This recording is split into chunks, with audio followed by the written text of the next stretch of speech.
Your neighbor tells you about the unstable man in the cul-de-sac who claims to have been abducted by aliens. And then there's the woman in town who claims to see Bigfoot all the time. Your boss, who you greatly admire, confides in you that he has started speaking with his wife daily when he gets home from work. She died 8 years ago. It's hard to believe this stuff, and you write these stories off as overactive imaginations. Are these people seeking attention, or are they a bit unstable? No matter what you think, if you're like me, you walk away wondering, what if that was true? The What If It's True podcast features stories by ordinary people like you and me. Something has happened to them, something so strange they are in agony unless they tell others. My name is Cameron Buckner, and the What If It's True podcast is available at whatifitstruepodcast.com and on all available podcast apps.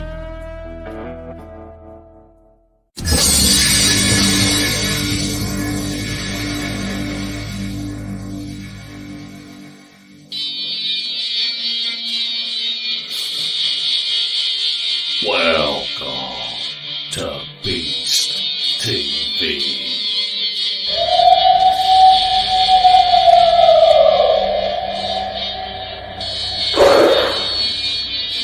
What was that? You better get a fresh dip and buckle up.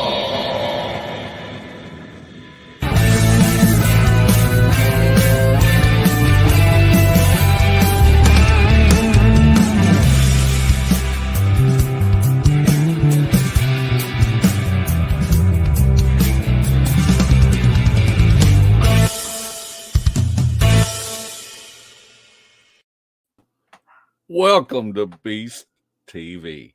Larry, I got a dog in the background barking. You didn't give her 2 treats. Yeah, I gave her treats. It's funny. These dogs know whenever we're getting ready to do a podcast because they start about 20 minutes before I go on the air. They start following me around. I guess they know my routine. They have you trained. You don't have them trained. Yeah, absolutely. But we want to welcome everybody that has taken time out of their day or evening to watch us live. And we just appreciate each and every one of our friends. I call them friends that are in the audience. And so if you've never came on into the chat room, we welcome you in there, and the folks will welcome you with open arms. And boy, we got a good show tonight. We sure do. No doubt about it. Larry, I think it's about time to butcher his name. Oh man, I'm good at butchering. That's for sure. Well, you can find our guest on Outkast Paranormal on Facebook, Instagram, and YouTube. We also know him from episode 1, season 1 of Expedition Bigfoot. He was on what I call the A-team and had to get subbed out. Our guest tonight is Ryan RPG Golembeske. Did I say that right? Close enough. Yeah, but do What up, boys? Welcome to the show. Beast TV, huh? Yeah. Listen, before we even get started, how many shows have you guys done altogether? We've done 110 podcasts, plus we have our evidence videos of little I don't know what you call them, little mini documentaries of different things that we've gone out in the woods and found. I think we got like 175 shows altogether. No, I just want to start the show by saying bravo, content is king, and that's absolutely amazing. And I am glad to finally, thank you, join the Beast family. So right on, gentlemen. Dude, you guys are money. The reception's a little it's his dog. She's about that big, and she's as wide as she is long. She's a little chihuahua. She wants a treat right now. Right? Man. Catching every third word. I'm so sorry. Oh. Well, I tell you what. Why don't you just... You're clear. You're clear. Go. Just tell us all about yourself. Oh, really? Are you sure you want to invite that into your beastly world? How do you sum yourself up, right? This would be a better question for, let's say, best friend, love of my life, somebody else, because it'd be easy. When I was a kid, the easiest way is I have been a fear addict since I can remember. I was just very cliche kid, watched all the wrong horror movies at the right time, from Jaws to Poltergeist, you name it. And I just remember having that conversation with myself one night as a kid, sleeping over at my grandmother's house. It's supposedly haunted. And I'm sitting in the bed, and that scary doll from Poltergeist, I swear, the almost exact same dog with a really long arms and legs that just want to wrap you up and kill you, sitting in a chair near a closet that was always creaking because it was an old house. So I would just get up, grab the doll, go in the closet and go, all right, kill me. And nothing happened. I would go out into fields at night after watching, Close Encounters, and scream up at the sky and say, take me. If you're real, take me. And then freak out and run to the house and hide in the covers, So just chasing fear. And honestly, what is life? You work hard, you move in a direction, but you also got to get a little lucky. And, just along the way, I've always been into it. My brother and I had something called Monster Brothers, which was honestly one of the most beautiful shows. We were ahead of our time, I guess, because we mixed monster hunting with family drama, and we were nobodies. So basically, Spike TV told us, yeah, if you guys were somebodies, we love the show. Everybody loved it, but didn't go anywhere. So we kind of went in different paths. And we ended up doing, and part of the pickups for Spike, we worked with James Bobo Fay before he became big time. And he was also simultaneously, they were doing the pilot for Finding Bigfoot. So that was about the time we were about to, we were hoping to launch. And and anyway, when ours didn't go and his did, he said, we need the RPG. Come on the road with us, bud. We're going to have some fun. We need some positivity out here, Everyone takes life too serious. I don't know if you ever noticed that. And that just created listen, I wish this for every single one of us that loves this content.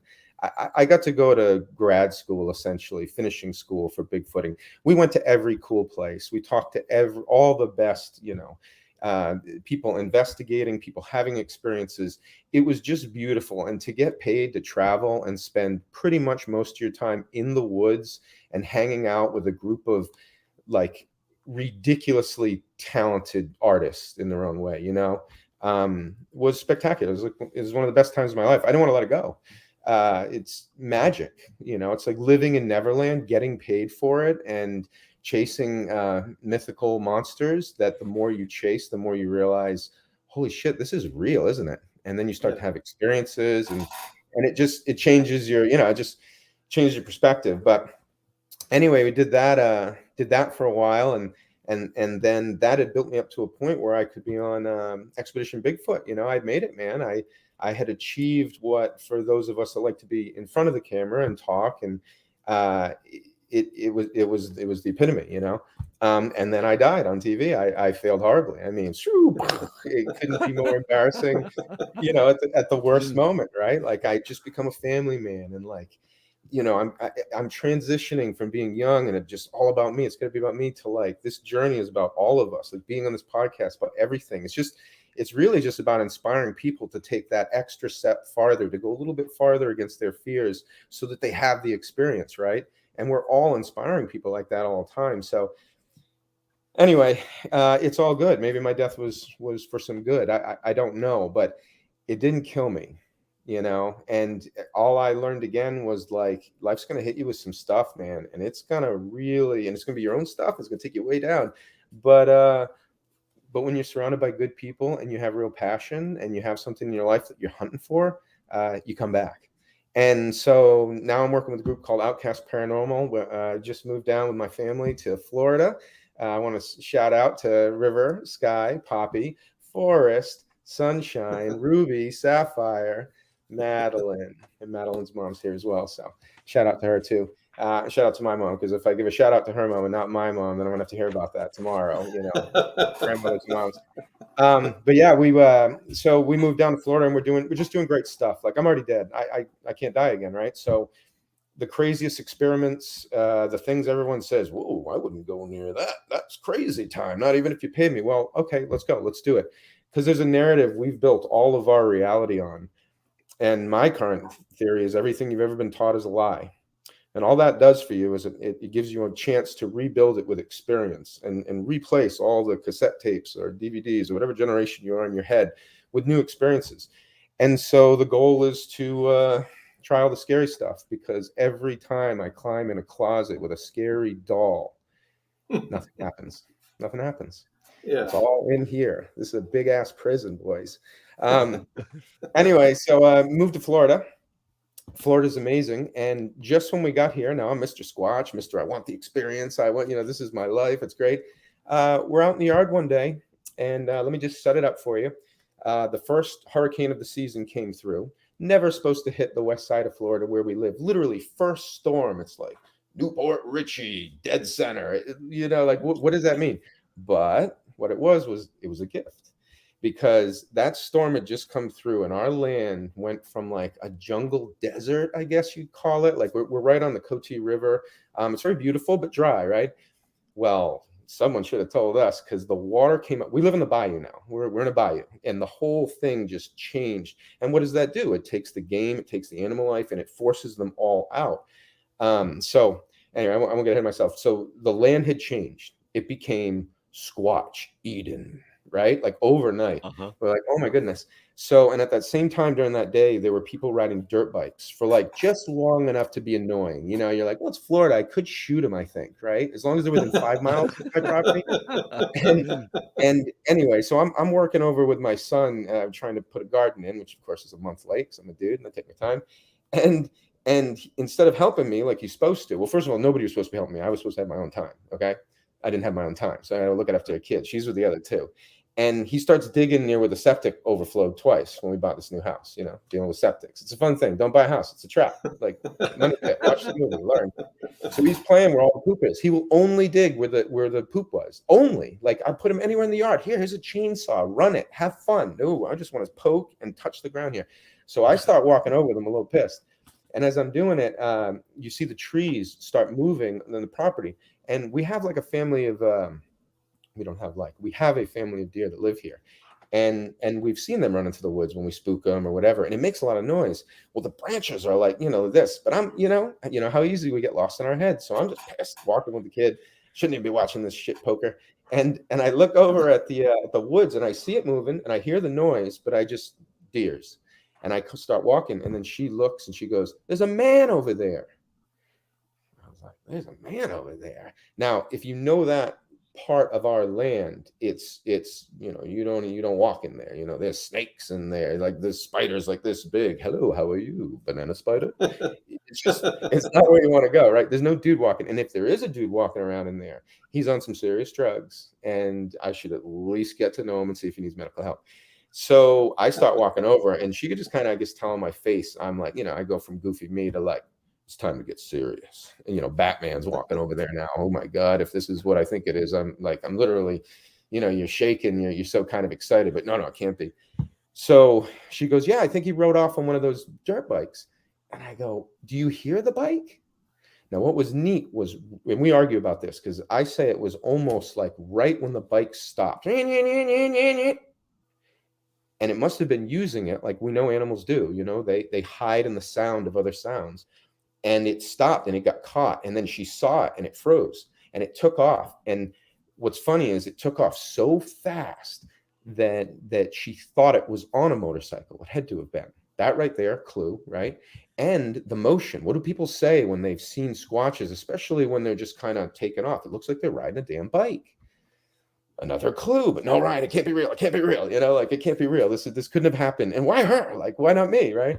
So I walk out to the spot, and you hear her, you know, because she knows what I'm thinking now. She's like, nah, it was just a man. What are you doing?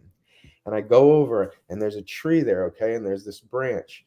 And from where you're standing, where the swing is, it looks like it's eye level. But then when you get over there, it's like 2 feet above your head. It's like 8 to 9 feet, like just way taller. And what was amazing is she's coming over, when she stood underneath the branch and looked up. It's that face. It's that face that we all hope we get to make, and it's the realization that what you just participated in was extraordinary and rare, and how could it be real, you know? And then your body floods itself with all of these. You immediately, it's like you send out drones to kill this experience because it doesn't compute, you know? Right. And of course, now I'm like, baby, you just saw a squatch on our property. And it was a tall one. She goes, yeah, but it just looked like a tall guy. I'm like, well, what color was it? She's like, I just kind of remember like a red. It was like red. Like, rides a bike, you know what I mean? Red, moves at the speed of a motorcycle. So anyway, that was, that happened just after we moved in. And the beauty of it is, listen, I have 3 amazing kids. I don't want to miss anything. My job, I used to travel around the world, producing, living the ultimate like bachelor lifestyle. Like, it was, you don't walk away from that, right? Unless you have this. And I don't want to leave it ever again. And the beauty of it is, you know, we can talk about intention later on and how to really draw things to you, because it works. Like, I hate to say it, but it works. You know, if you could see the view out of our door, we had, you know, people do vision boards. We just had a tapestry of the jungle. It's literally our view. It's amazing. Anyway, amazing things happen. Unfortunately, they happened to her. I didn't get to have the experience. I just saw branches moving and whatnot. But we had that. And then cut to a week later, she's upstairs, and the owl is outside just screaming, you know, get out. This place was wonderful before you got here. And she goes out to shoo it off, and she looks in the tree, and she sees something too big. You know, and we have everything, you know, we've got raccoon, possum, you know, the panther, there's all these different things down here, but she had never seen anything like this. And it started to it was in the tree, and it started to move kind of toward her. And at first she thought it was a giant bat. She's like, I swear I just saw a giant bat. I'm like, did you see the wings? Did you see the leather? Did you see anything? She's like, no, it's just kind of dark colored and like on the tree. And then what she ended up saying was, if I knew there were sloths in these woods, I would have said I saw like a sloth. And I was like, now we got baby Sasquatch. I mean, this place is amazing. It's amazing. I will never see any of it or experience any of it, but it's all around me. And I'm cool with that. You know? So anyway, that's kind of where my whole life and up to where I am and who I am now. And yeah, that's it, boys. Sorry. I would have done that all in one breath, but I'm getting older. Hey, that's all right. No problem. So tell us where this started for you in the beginning. What got you into the paranormal aspect or the Bigfoot line, whatever you want to say? Well, I mean, you go very beginning. I would say I grew up in a family where they would talk about ghosts a lot, you know. Oh, I saw a ghost. I'll never sleep in that bedroom again. And then, of course, what bedroom are you put in when you go visit? In that bedroom. And you're like, Right. You know, I'm listening. I'm a kid. I'm listening. So, you know, it kind of started there. And then I had a unique experience. There was a time where we lived in Maine, and we were commuting back and forth to Rhode Island because Mom didn't want to move there yet. And then when she moved there, she didn't want to leave there because that's Mom. And we were just coming back in the car, and I was being typical me, just talking and kind of annoying her, but also aware that I'm helping her stay awake. And you know what I mean? If she's yelling, and you know, anyway, and we're going down the highway, and up on like just a cliff ledge. What I thought at the time was, you know, there's a bear just standing up there. And this is before I understood, you know, squatches with more squared shoulders as opposed to sloping shoulders of bears. I know. So it's just standing there. And I just remember thinking, wow, that's a tall bear. And it just kind of snapped me out of my, my ridiculousness. And then just as it went out of view, you're just cruising off, it turned and walked into the woods. And then I was like, it walked into the woods. A bear walked into the woods. And of course, a child with a, I will admit, a large imagination and a big mouth. I was just told to shut up and stop making up stories and this, that, which is the bummer, because when you actually have an experience, nobody believes you, right?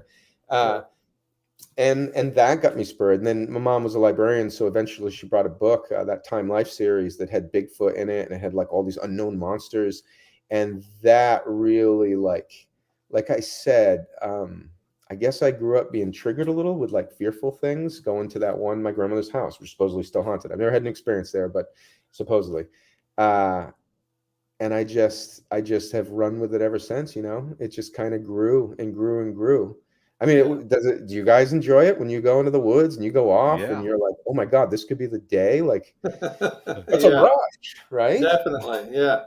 And life's kind of mundane and almost boring in a sense. So like you want to do things that make you feel alive, that won't like really screw you up. You want to stay away from dangerous and squatching and ghost hunting. And you have to, it's in my opinion, it's a wonderful way to get out in nature and focus on something really fun. I mean, it doesn't even have to happen. For those of you who are listening that haven't actually gone out in the woods or whatnot, like it doesn't have to happen. Remember, like it's about the journey. It's about going with the people. And every time you go out, you're going to get braver and braver, because you won't even realize when you first go out how scared you are of the woods. You won't. But if you do it enough, you'll be like, hey, I'm going to go take a solo hike by myself. And in that moment, you're going to realize just how much you grew squatching. It's like there are a lot of other uses for it outside of just, I want to find a big hairy beast and I want to yell at it and I want it to yell back at me. Like I know what you mean. That reminds me of the story of you going out in the woods naked. You want to tell us about that? Was that at the Olympic project about 6 months ago? That was the West Hollywood project. Now, okay, without going too crazy long into it, but why not? When we were working on finding Bigfoot, there was a young man that put a video out on the web from Turner, Maine. I don't know if you remember it, but it's the Turner, Maine Bigfoot video, and it's daytime too. And you hear this Bigfoot walking through the woods, and it's moaning, ooh, ooh, and it just kind of walks through the frame, And honestly, when I first saw it, the first thing I thought was, I wonder if there are Bigfoot that are born special needs. I didn't know, like autistic or something like that, because that's what it sounded like to me. It sounded like they were lost, they were a little confused, and they needed help.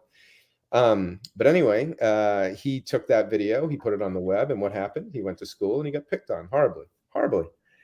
Because kids, that's the ultimate battlefield, right? Middle school and high school. And so we showed up and stood in solidarity with him. And people rag on reality TV and stuff like that, but there's some good it does. There really is. You put a spotlight on something and people pay attention and they can change attitudes. So anyway, that helped in school and whatnot. Suddenly he was on TV.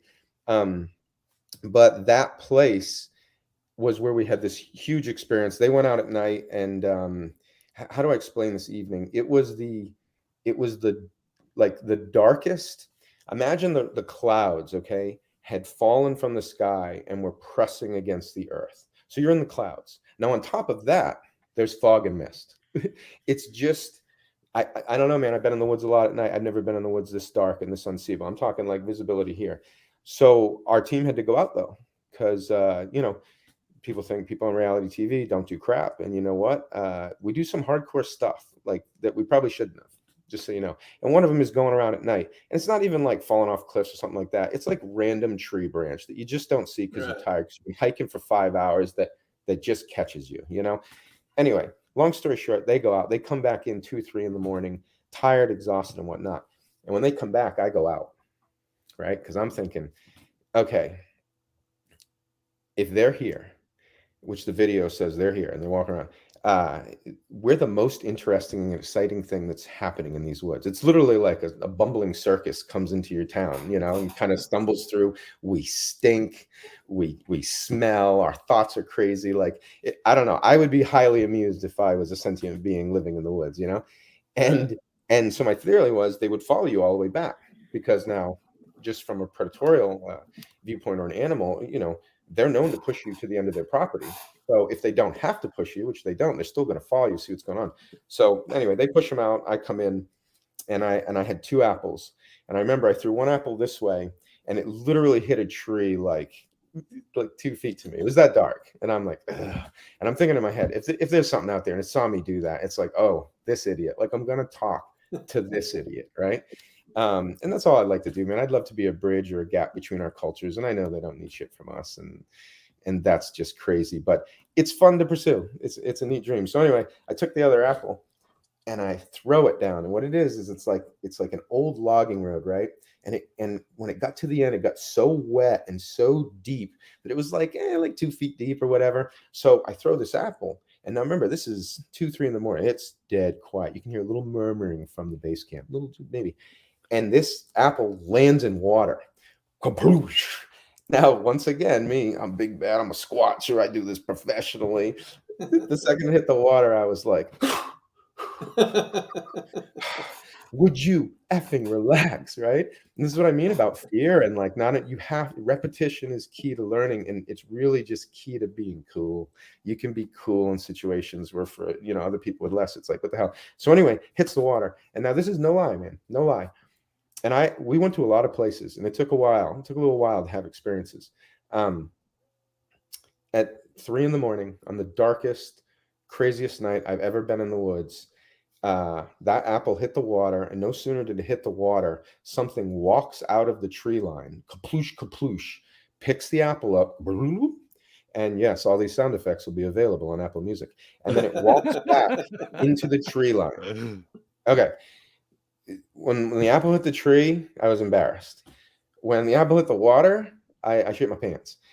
When that thing walked out in the middle of the night in a place which we all believe was squatchy, how do you explain it? Like, it's like your whole body begins to shake, and you have no control over yourself on a very small level, and you realize it, but you don't even care, because you're like, am I about to die, or am I about to meet God? Like, that's what it felt like. And then just quiet. And I remember I do this thing, some great apes do it. If you see them, they get down on the knee, like they want to be in favor with the male, and the male will come over and it will run its hand over their hand, right? So I don't know, it's just part of what I do. So if I think I'm close, I will get down on one knee and I will put my hand out and avert my eyes. And nature, animals don't like looking directly into the eyes. It's a very human thing. And I do that, and I was in that position, and I just remember, like, I couldn't stop the shaking. It was so genuine. And then once the shaking stopped, I went, okay, what do I do next? So I started taking little rocks and throwing it, and I didn't notice it first, and I only noticed it in the last couple when I caught on. But as I threw the rock, perfectly, almost in time with my rock hitting, something would land near me. Like they were timing it perfectly. What was it? I don't know. Listen, if you're telling me that there are, a bunch of eccentric billionaires with military grade tech running around the woods messing with us because that's what gets them off, then that's what's happening.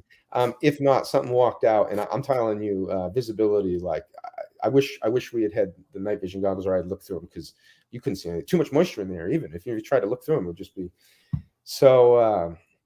Anyway, that's Turner, Maine. So that's where I had this amazing experience that scared me. And that following summer, I decided, well, I'm going back. There was something there. I interacted with it on a solo level, and it had been a while since I had done anything like that. So I said, I'm going by myself, and I'm going camping. So the question I ask everyone listening, or anyone that ever watches this, is, when is the last time you've ever gone camping just by yourself in the woods? It's one of the most wonderful gifts you can give yourself, just doing that. And like I said, like, just monitor your fear, just check in with yourself and see, because as you can shed that, you can really understand that. I mean, dude, it's so wonderful being out in nature, just to be able to chill. Oh my goodness. And, not only that, when's the last time you slept under the stars? You didn't put yourself in a tent, so you hammocked or just on the ground. I ended up hammocking.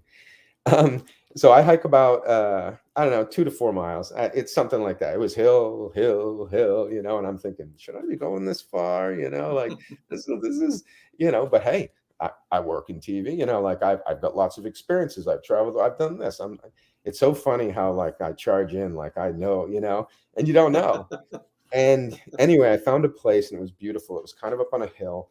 And as I kind of checked out the land, there was a stream coming through and there was a game trail near that. There was a game trail another like 10, 15 feet up and another one that went above me. So I was kind of up on the top. I could look down. I had water down below. It didn't look like I was in anything's way or whatnot.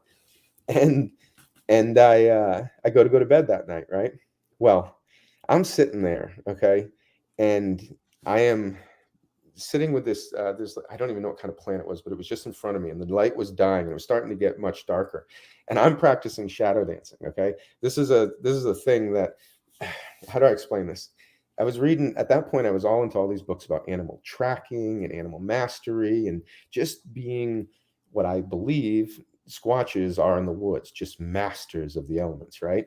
So there's things you can do, and you can learn to, once you can shut your mind off and just flow in the moment, you can move with the wind, you can step softly and gently and with purpose. You can take shoes off and you can move. And do you know that there are people that if you're really good at tracking and moving like that, you can, like a deer bedded in a field, just sitting there, not asleep, just kind of just chilling, you can sneak up and touch it. That's like a skill some humans have, trackers, like real trackers. And that just fascinates me. That's like, you know, I know all these stats about Michael Jordan and Larry Bird, like these people. Why don't I know about that? Well, that's amazing, right? Like totally amazing. So like, what was this other? Oh, I just learned that parkour was actually something that was trained in the US military and used through like the 80s and 90s, like for rogue agents and stuff like that. I didn't know that was real. Did you know that was real?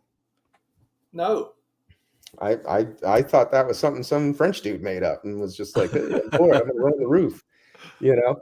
Anyway, so I'm out there and I go to sleep, and I'm well, I don't go to sleep. I'm watching this branch, this tree, and all of a sudden I hear this powerful like snort that I can't mimic. And what was neat was I had actually zoned out enough to where I guess I might have been like flowing with nature, you know, like I don't know. I was really trying, you know, I wanted to know more, you know, and I was rebuilding my knowledge ladder.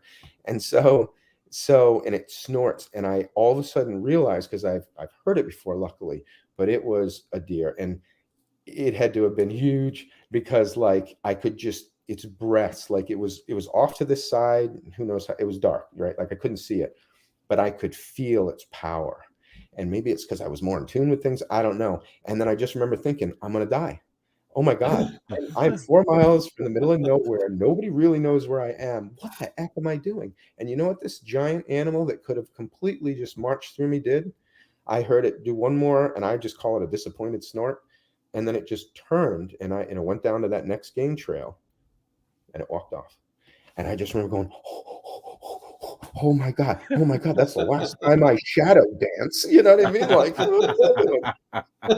so I get in my hammock, and of course I think, oh, I'm going to put my hammock up. I'm going to find 2 perfect trees. I'm going to put it 15 feet off the ground, smear some peanut butter on my butt, and then wait for something to come up and like check it out, right?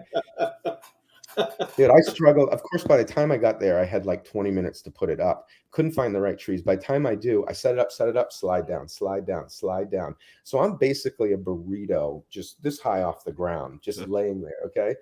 So now all of a sudden, cut to however many minutes later, and the coyotes come through. Okay. You're in your house, you're in your yard, you hear them coming through. Even then, you're like, oh, it sounds like a lot. Well, maybe we should get the dogs inside. Okay. I'm in a burrito, and they're coming, and it sounds like 50, 60. I mean, it is, and I know they're on both sides of the stream on all the game trails, fanned out, push and pray, right? And I'm right in the path, and I just think, oh my God, now I'm going to get eaten by like 50 Bigfooter, known Bigfooter from Finding Bigfoot, gets eaten by 50 coyotes in the middle of the woods. Dumbass Darwin Award, you know, coming soon. So once again, I'm like, why didn't anyone let me do this? And you know, the amazing thing with the coyotes, the second that first one got close to me, and which was scarier than them cackling because then it's dead silent. They all stop too. It's amazing. I would watch documentaries on coyotes like 24/7 if I could. And then once again, 50 of them could have torn me up, could have eaten me, could have done anything. Literally, dude, I brought a hatchet. I had a hatchet, which I had actually put on the tree. So I didn't even have it in hand. If I would have stumbled out of bed, I couldn't see anything. I wouldn't even be able to grab it. I mean, I was an idiot. And they moved to the other paths. Got about, however, 20, 30 feet beyond, and then and they just started pushing prey again. Totally left me alone. It was amazing. So I wake up the next morning. I've got the tarp over me because, of course, it rained. And I remember waking up and going, I can't move. Because if I move, the Squatch is standing right there just looking at me. Oh, my God, I can't move. So now this is broad daylight, and it's hot. This is midsummer, so sweating balls. And I'm like, you got to move. You got to move. And remember, I'm a grown-ass man. I'm a grown-ass man. I camp. I do all these things. But you're a different grown-ass man when you're alone in the middle of nowhere in the woods. And I just remember, do it. You can do it. You can do it. You'll at least get one shot at it. What do you work out for? Like, just launch, right? And I literally, I explode out of this thing. And then as I'm exploding, I think, you idiot, you're here to be in tune with nature. And once again, you're giving into your fears. I had no idea how scared I was. I just didn't. And this is what solo camping that does for you. So I shoot up. There's nothing there, just like there was nothing in any closet I ever went to, in any haunted house I ever went to, in any scary field I ever went to. There was nothing there. And I go, well, what am I going to do now? And that's when I had the bright idea. And this is before Naked and Afraid or anything. I just said, okay, when's the last time I just walked around naked, like just all day? Because I wanted to get in tune with nature. I faced all those fears that night to realize, like, nothing's going to bother you. Nothing. They don't want anything to do with you. You silly ape. Shut up. So I stripped down, and I remember my first trip, so I could take this down to the water. And I tiptoed down to the point where then there was like a bunch of tall grass. And tall grass, that's scary. Like, oh my God, there's snakes, there's rats, there's dragons, like. And I remember thinking and standing at the edge of this tall grass, once again, grown-ass naked man in the middle of the woods, scared to cross about 10 feet of tall grass in bare feet. And I was just going, and I have to psych myself up to do this. It's like, really. And I did it. And I went off and I went in the water and I played in the water. And anyway, to expedite this, as the day went on, I began to move faster on my feet. I started off tiptoeing. And you know what I was afraid to step on? When I really sat and go, okay, what are you afraid of, Ryan? What are you afraid of? Because there's no fucking snakes. There's nothing. What are you afraid of? I was afraid to step on glass. I must have stepped on glass as a kid or something, but I legitimately had to, like, you tell me what the problem is. And it was glass. And I was like, there's no glass out here. And then, I don't know, something snapped. So I started Naked and Afraid. And by about midday, and this is no lie, and remember, there's roots and there's briars, there's all sorts of shit out there. I was sprinting, chasing chipmunks, not catching them, but like effortlessly following them, playing in the woods, chasing squirrels, like whipping up and down the trail, blazing to the water, rolling in the grass. And once again, all I can tell you is, I guess there's no way to tell how far you've moved from nature until you go fully immerse yourself in it by yourself, not with somebody else. And that is one of the greatest gifts. It's like a private rite of passage for yourself that you deserve. And I wish it for everyone. And just listen to, I was scared the whole time. Okay, so here's the best part, which I don't even usually tell. I can't believe you guys let me talk this much. Are you sure the fans are ready? Shut him up. So that day, I spend that whole day naked and running around, and by midday, my confidence in my it's I don't know, man. I felt like Bane or Beowulf or something, just like I was new. And I go, all right, F it. I don't need to do anything else. There was no squatch, nothing happened, nothing. There was nothing squatchy, and I wouldn't expect it to, because I spent too much time being distracted by myself. And so I go, all right, I'm going to leave. So just as the sun's starting to go down, and I have a good sense of direction, okay? I do. And I take off confident, got my pack on, got everything, finished the rest of my water because I'm going to get out, no problem. And boys, let me tell you, I started walking. And I walked and I walked and I walked. And here's what happened. I gave into my fear. This is something I realized later, because I was heading in the right direction, come to find out. But my fear got the best of me, and I started jumping on my phone, which of course was going to die. So what do we know about cell phones in the damn woods and why we should not rely on them or use them? They jump around, they misread, they do all these things. So I started relying on it too heavy and following it and just going back and forth in the woods. And then what was amazing was I was on such a high from learning so much about myself and I don't know, finding bravery and being naked. Like, I don't know, I think we all have issues with how we look, and it's too bad because dude, we're all our own unique flavor, you know what I mean? But anyway, that's another story. And I just remember thinking, I'm gonna die in the woods. Once again, I'm like, I'm a dude known to do this, and I just got lost, like my first time solo out in a long time. What an idiot. Like, I didn't learn, and you just start defeating yourself. And then now for me, I don't know, people are different, right? I was like, well, here's the deal. I'm going to march until I either have a heart attack or I get out of here. And that's what I started doing. And I just started pounding, pounding, pounding. And I remember at this one point, at the height of like my fear and my anger, and I just thought I was a stupid idiot, I came upon what I like to call the cathedral. It's weird how like life will present you with like some of the most beautiful stuff you'll ever see at a moment where you can't fully appreciate it, but you need it. And I just remember stomping in it and like literally, okay, there were like, you know how sometimes like the creek beds, they'll grow in with briar and bramble and stuff in the dry season, or in the wet season, in the dry season, and then it kind of floods out. Well, just imagine something that was a little swamp. You would never cross it, not on a dare, not for $1,000. And I was stomping through it like, let there be a bear, I'll rip its face off. Let there be a snake, I'll eat it. I was psycho. And all of a sudden, crash, boom, crash, boom, crash. I remember looking around going, what is this place? Like I thought I had entered something, and I did. All pine trees, and all the pine needles had fallen to the ground, and they just acted like a sound dampening, a big sound dampener. And the whole sound, and I just remember, now it didn't fully cure my insanity, but it took it in half, it reeled me in. And for a second, I sat down, I had just a little bit of water, and I drank it. And I remember crying, going, this is so damn beautiful. Why the hell would anyone show me this right now? And I immediately wanted Star Trek, like you can beam people in. And I wanted to beam in my family and my friends. And I wanted them to sit in this cathedral with me. And I remember thinking though, like, if I do die, what a beautiful place. This is perfect. It's perfect. So anyway, I kind of got my head on straight after that. And then I started marching, and I slowly started to like go, okay, Ryan, where do you think you should go? And come to find out, following the phone, like, I'm trying to show you my hands. Look at me. I'm all Italian,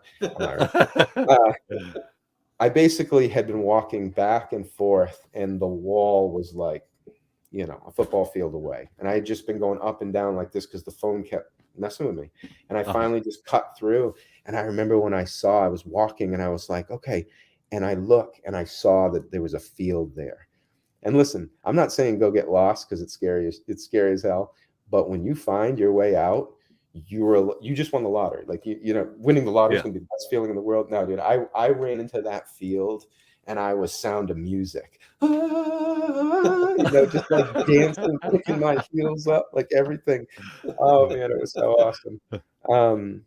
And anyway, that was my adventure, and I just learned so much about me. And once again, I always come back to the fear thing. I think we're all battling our fears, and if you can conquer that, I think you can just be fully present and really love, just the moment that you're in nature. And I think then you'll have the best chance to have an experience, in my opinion. So I'm a work in progress, and I challenge everyone else to face their fears and become better versions of themselves. That's squatching. Well, you probably need a drink. You probably need a drink after that. One breath. I tried again. Okay, I want to ask you, and I can't even imagine why they would even ask you. But you a few weeks ago was the master of ceremonies at the Great Florida Bigfoot Conference. They had no idea what was coming. Yeah. Listen, tell us about that. Oh man, that was Martin and Nikki. Well, first of all, Stacy Brown was the one that said you should use my boy RPG. You'll love him. He's great to work with, and he's positive, very positive. Then they asked James Bobo Fay, gave him the same story. Cliff, same story. So they're like, well, we got to interview this guy. I mean, the main speakers. They want you to get along with the main speakers. And they gave me a shot, and I just got on, and it's me, I love this. I think it's cool, and I like talking. God forbid, some people need a stage, and there's nothing wrong with that, And so they said, hey, are you interested? And I gave them the big spiel, and they said, okay, you got it. And I said, I got it. You come from a work world, you expect, well, this is my first interview, and on that interview, I shouldn't have crossed my legs, and I swore that one time. What an idiot! And then you have a second interview, and no, you got it. I was like, oh, great. And it was kind of like my coming out party, right? We're working on a film for Outkast Paranormal. It's going to be amazing. It's fun. It's innovative. It's gritty, and that was supposed to be my coming out. But for me, and by coming out party, I mean, like, I died on national TV. I don't know, it should knock you into being a hermit you never seen from again, kind of. But I want to come back, I want to be part of this. People who love it and are positive, I think we need more of that in the field. People that don't want to waste time fighting with other people. They just want to see the best in that person and go, let's just go on an adventure and try your best and cool stuff. Can we do that? We can fight later. And anyway, we went, and it was kind of amazing, right? So it was supposed to start at 10. And, I'm on stage, and I'm nervous. I'm excited, but I'm nervous. And that's like a weird feeling, because you're like, this is what I meant to do. And then you're also like, you're going to fail horribly, and you're just going back and forth with yourself. And you're like, your kids are going to be proud to see you up here someday. Yeah, unless you fail horribly, You're like, oh. And then a unique thing happens, which everyone's different. But when everything kind of falls apart, not that anything fell apart, I step up. It's like, I like that. I'm engaged, right? So all of a sudden, everyone showed up at that time, basically. So when the show is actually supposed to begin, the line was out the doors, around the side. It was amazing turnout. Over 1,000 people showed up first year. That's amazing. So they're busy. They're busy just getting people through the date and whatnot. And I remember being backstage thinking, like, is somebody going to tell me what to do? Like, what am I supposed to do? Like, they didn't say just start, just this. So I just did. And I took off, and I just followed kind of the basic outline, and I had a blast, man. I can't, how do you explain it? Being on stage is also something everybody should experience, because you think it's going to be this big, scary thing, all these people watching you. You know what it looks like? It looks like you're about to go to heaven. Yeah, and I'm sorry, I guess define terms, right?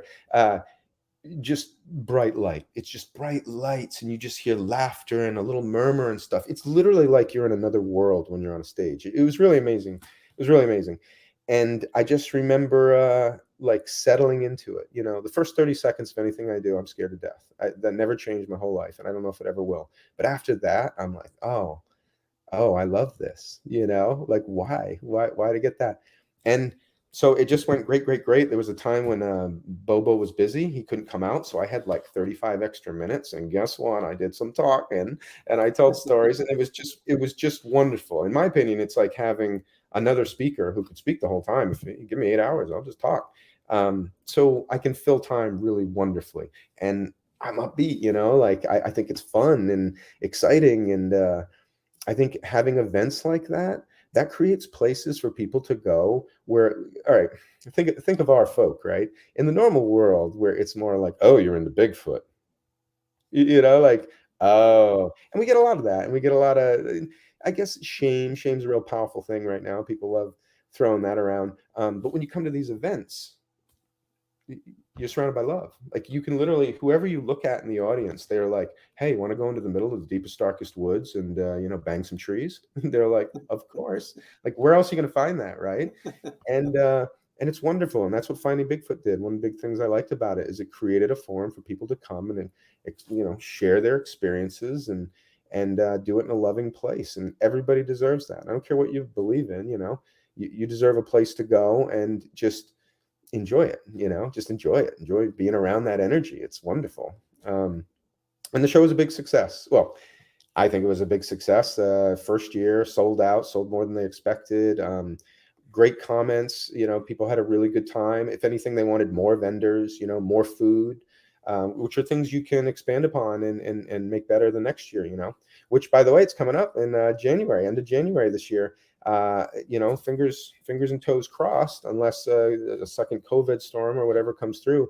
It's going to go down, and you will get to come and see me talk live and be ridiculous on stage. And, it's worth it. It's worth it. I don't know what else to say. I tell you, I had a lot. Look at that. I had a lot of friends that went really? to that conference. Yes. And, what'd they say? Don't tell me. Tell me. They say that dude like coffee. What's funny is I don't even really drink it. It's a good thing. Oh, well, you know what? I'm going to take that as a compliment. How's that? It was meant as a compliment. What about you guys? We ever going to see you guys there? I tell you, I was down in Florida in the Everglades back in March on an outing, on a filming down there. And I tell you, I loved it down there because I had never been out squatching in any terrain like that. And we were down there for a week of filming, and it was fantastic. I loved it. I loved it down there. Well, the Everglades, that's a wild kingdom. So that's cool. Well, congrats on whatever you're filming. That's awesome. Yeah. It was with Bigfoot Odyssey, and it's going to be called 168, which there's 168 hours in a week. And that's how long we were down there. And it was pretty amazing. Look,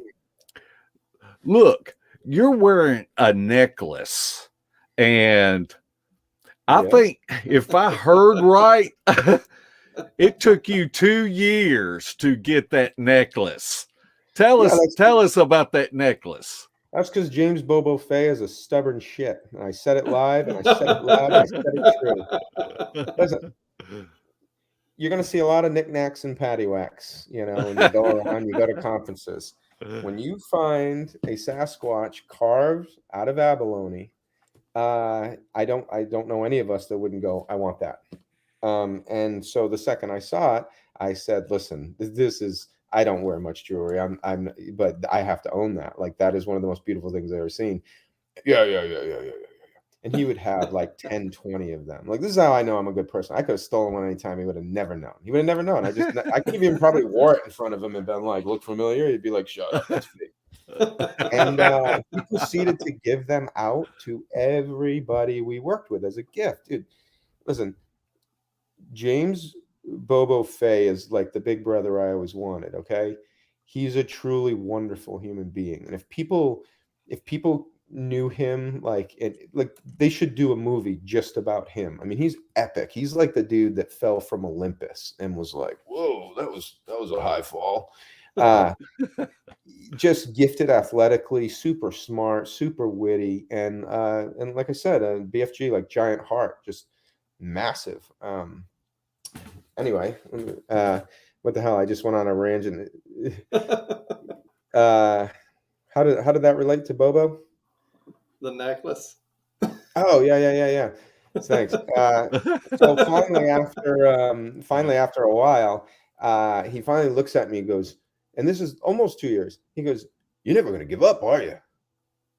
And I go, "No, I'm never going to give up." And he goes, "Well, here, take it. I don't want to listen to your bitch anymore." And that was it. I had to nag him for that long to get my favorite, one of my favorite things. And I remember, dude, I was in Cuba and I dropped it and my leg broke off. And you would have thought, you'd have thought I got run over by a car. I was like, then it was a hunt to go find super glue so that I could super glue it and make sure that it worked. You know what I mean?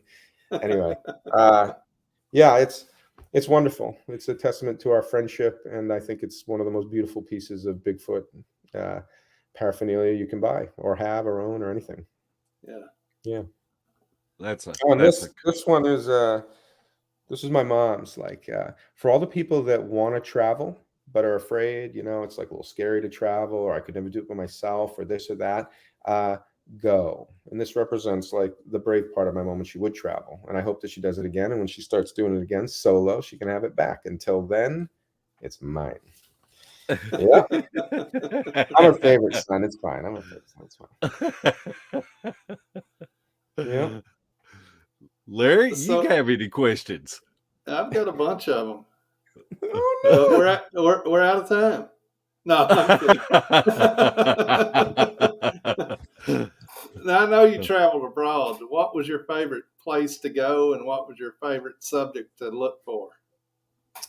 Wow. Yeah, that's a good one. One of the most amazing places, which I wish people get to travel to as well, is well, actually, that picture just popped up. That's Mount Haraima. Okay, we're working on a series, and that place was amazing. Okay, so imagine this is in the northern highlands of Guyana. It's in northern Brazil, and it's called Mount Haraima.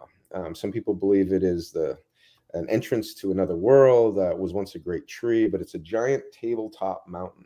Okay, and to get there, once again, some of the perks of traveling, going around, is we had to take a helicopter to a certain point, and then we had to take a high altitude helicopter up, and it's almost Jurassic Parky, and you literally come up through the clouds, and it's just this wall of black. It's just a wall of rock with waterfalls pouring down it, and then you come over the top of it, and I guess you say it looks like Mars or something, like a burnt Mars. And there's flora and fauna up there that's been that way for millions of years, apparently, because it's never changed. It's always been up there. And listen, there are some places in this world where save your money, like just save it, and then one day you're going to find about something like Mount Haraima, and you're going to want to stand there. We hiked that thing like all day for like several days, and it was like being on a moon. I can't explain it. Like giant chasms just go down in nowhere with waterfalls, these crazy plants, rock formations that if you look at it this way, it looks like a turtle. You go a little bit farther, and you're like, is that an elephant? I mean, and then the most amazing thing, right? And it's been picked over, unfortunately. Here's another thing, character. They said, whatever you do, when we come to the Crystal Valley, just don't take any, And let me tell you, ooh, there were some beautiful crystals. And if you guys are like me, it's like, this one's talking to me. This one wants to be with me. And I didn't take any. I didn't. And I feel good about that to this day. But it was such a special place. So imagine you're coming in, and honestly, it looks like a roadway. It looks like at one point it was a roadway coming in, and then all of a sudden, just like imagine a valley covered in quartz crystal, just quartz crystal. So you're like, yeah, quartz crystal, but a whole valley.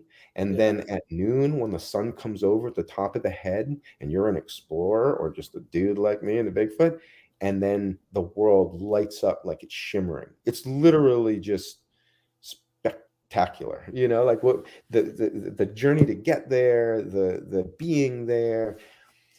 Yeah, that's one of the most amazing places we've ever been. That's kind of more recent, but go to Machu Picchu in Peru, get into the Sacred Valley, and like go up in the potato fields. And I remember sitting there, and this is a while ago, and sitting up in the potato fields, and they were all in bloom. So just imagine a carpet of purple potato flowers just kind of rolling down for like 30, 40 miles. You could just see all the way down. And I just remember sitting there, and that was another, I don't know about you guys, but if the moment's truly beautiful, I just fall apart crying, like in the good way. You're just like, oh my God, like I shouldn't see this much beauty in one sitting. And then you want to call your mom, and, your dad, and all these people, and have them be there with you. And it was weird because once again, I was reaching out to everyone, and then all of a sudden I heard, and the homeliest cats I mean, you literally could see the fleas on the back, holding on. Forward, cat, forward. We must jump on this human. And they just surrounded me and just cuddled me while I sat there crying beautifully, wishing somebody I loved was there with me. So that's a beautiful place. And if you're into eating guinea pig, they eat guinea pig there. So that's kind of fun. um, and those are non-squatch. I remember being in Borneo, which orang pendek, and we were there to scout, but I was also collecting stories and talking to people. And the reason it's funny, because in Borneo, first of all, you got to fly there, and then once we got there, we had to take another plane to another spot and get into a truck, drive to another spot, get into a boat, take the boat upriver so many miles, and then get out and then hike for like 5 or 6 miles through the jungle, and then boom, village. Just near Barrio Rice. It's kind of famous in that region. But anyway, it was there, and I was sitting there, and they had this oh God, I'm gonna mess up. I think it's not a yak. It's like the bull that looks like a yak. I'm so sorry, I don't know its name. But they had literally just dug a pit the size of this 1,000-pound animal. I don't know if it's that big, but it's huge. And it's just sitting perfectly in a mud pit. So imagine just a giant animal just submerged all the way down, so only its head is like on the ground resting. It was like a beauty spot for it. And I just remember sitting there, and I called my brother on a sat phone, because that was like the coolest thing. Like, oh, I'm calling on the sat phone. And that was where we said, hey, we're going to do Monster Brothers, and we're gonna combine talents, and we're going to really try and go for it this time, instead of just doing our own kids' adventures and just stuff for fun. Like, let's really try and do it. We have a better skill set now. I was producing, he's editing, and it was just a beautiful, another tearful moment where you're like, oh man, let's do something amazing with my best friend in the whole world, and I'll never forget that, because it was also one of the farthest places I've ever been from home. And there's a neat feeling you get when you go that far, just like when you go deeper in the woods than you ever been. And it's a neat feeling. It's almost like creates like a longing. Like, it's like if you go far enough away, even if you don't want to be here, you're like, it wasn't so bad. I kind of want to go back and hug some people, Yeah. But yeah, the world's a big, beautiful place, and you don't even have to leave the States, man. There are so many. You go northern Mississippi. Let me tell you, I've been to the Orient, man. I've seen thick jungle and stuff, and northern Mississippi looks like you're on the river in Vietnam or something. I mean, it gets so beautiful up there, and then they run into cornfields and stuff, and there's a ton of Squatch activity up there too. But no wonder it's a verdant paradise. Yeah, there's all sorts of things. Dude, I'll tell you the adventure I want to go on. In doing all that producing that I did, you meet a lot of interesting people. Most of the stuff that you research and then you put time in and work never goes anywhere. So the beauty is, for people that actually like that stuff, like, it's like, you're going to pay me to look into the Grand Canyon and a possible connection with ancient Egypt and China, and a trading spot that people used to come on the trade currents from Africa and Europe, and ride them around and come into the Gulf and shoot up. Way back in the day, you're telling me there's ancient pillars still there in parts that the park services have not been able to hide. And if you're willing to endure a strenuous hike, like going to Mount Haraima, you could actually see evidence of this. Anyway, you ever want to go down a rabbit hole, look into the Grand Canyon. And if you ever want to go hike to that spot, hit me up. All right. Let me ask you just about Squatches, It's not? Okay. Let me ask you this before I forget it. Is there anywhere you can watch Monster Brothers? Oh man, that is thank you. That's a wonderful question. Monster Brothers, it's 4 parts, and it was on YouTube, but I have to be honest, it's been a long time. That was another heartbreak when my brother and we didn't get to go. So you know how it is, you kind of turn away from it. But I will find it, and at the very least, I will make sure you guys can enjoy it. And all I can tell you is we put our heart and soul into it, our skill level at that time, and we were okay, so we went home to go find the Great New England Sea Serpent. That was going to be the focus of that adventure. And what we found, that was the A plot, trying to find the sea serpent, interviewing people, all this stuff. But the B plot we found out was our parents were starting to not get along so well. So the B plot became an impending divorce. And personally, with humor and fun and lightheartedness, I think we were able to mix those two and navigate them beautifully. And you guys be the judge. You tell me. I say we were ahead of our time, and that's my story, and I'm sticking with it, because it hurts any other way. You weren't talented enough. But listen, it's fun. It's the kind of show you have a 6-pack and you watch with your buddies. I mean, we Yeah. infuse humor. We're real, man. From tears to laughter to And I don't know. The dream is my brother and I, we get back together like 20 years later, balding, fatter, like, and we do it then. And you know what? It'll probably work. It'll probably work. But we will, and I'll let you know. I got to get out in the woods with you guys, man. I want a genuine experience with the people that I'm, sharing this paranormal reality with. Yeah, that sounds great. Yeah. If Mark can find a spot. Mark?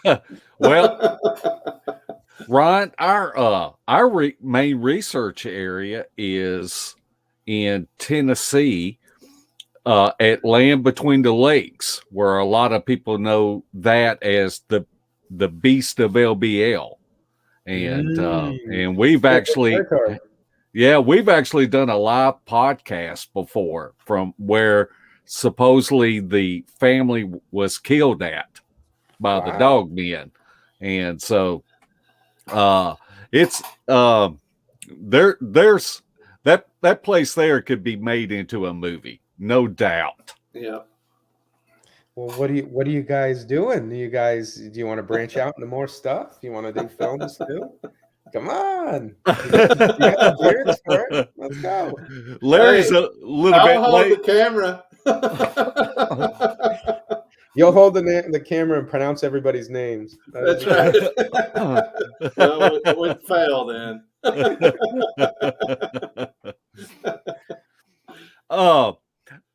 Going back and looking at some pictures, and I don't know whether you remember it or not, but I have a friend of mine in Upper Fruitland, New Mexico, and y'all went out there, and her name's Brenda Harris, and it was on the Navajo reservation, and she is just one of my favorite people on this whole wide earth, because she is just such a beautiful person that loves everybody. And I don't know if you remember going out to New Mexico on the reservation and doing that or not, but tell us any kind of behind the scenes stories that maybe might be humorous about finding Bigfoot. You walk right into all the best stories. I mean, either you're really good or you're getting really lucky. Listen, I'll take luck anytime. Brenda Harris is salt of the earth awesome. Like something happened to me and the missus, and Brenda had to take care of my kids. Great. She's just she's like, we need more people that are bridges like her, that bring people together and they keep it light and lively. Now, with that said, you know who isn't a lovely, wonderful person that everyone should hang out with? Let's talk about res turkeys. Okay. So here's a funny story on finding Bigfoot. So we go over, we're with Brenda Harris. Actually, we were en route to go film down south, and we stopped there, either there on the way back. I don't know, it was years ago. But anyway, we're there and we get out of the car, and this big ass turkey just comes. There's the dogs that come over and check you out, and they're like, all right, these guys are wimps, don't worry about them. The cat comes over, meow, meow, get away. You're like, okay, leave the cat alone.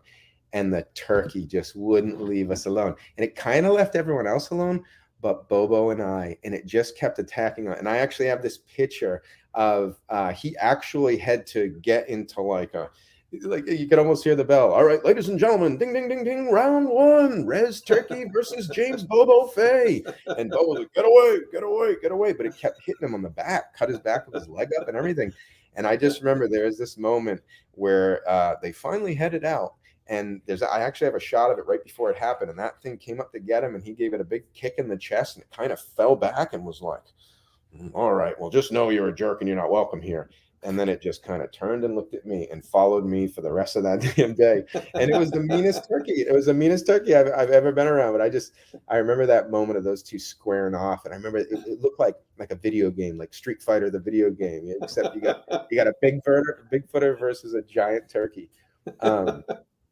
Yeah, that place was beautiful. They had they have these stones that follow the river around, and then these are just like natural stones that are just there, that are like rainbow colored, and all these. I'd never seen stones that beautiful. Really, really incredible.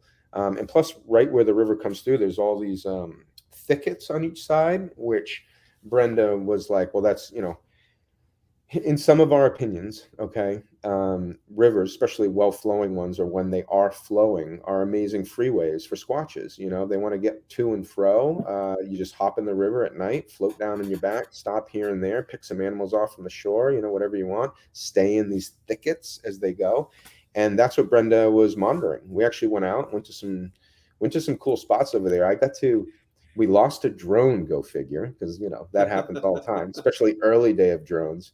But we lost it on an island, and like I had to go like find it and look for it on that island where she had taken us. And I remember thinking it was that time where you're like, oh my God, it's just me on this island. I'm gonna have an experience. It's coming, and it doesn't. It doesn't come. You're all like psyched and stoked about it.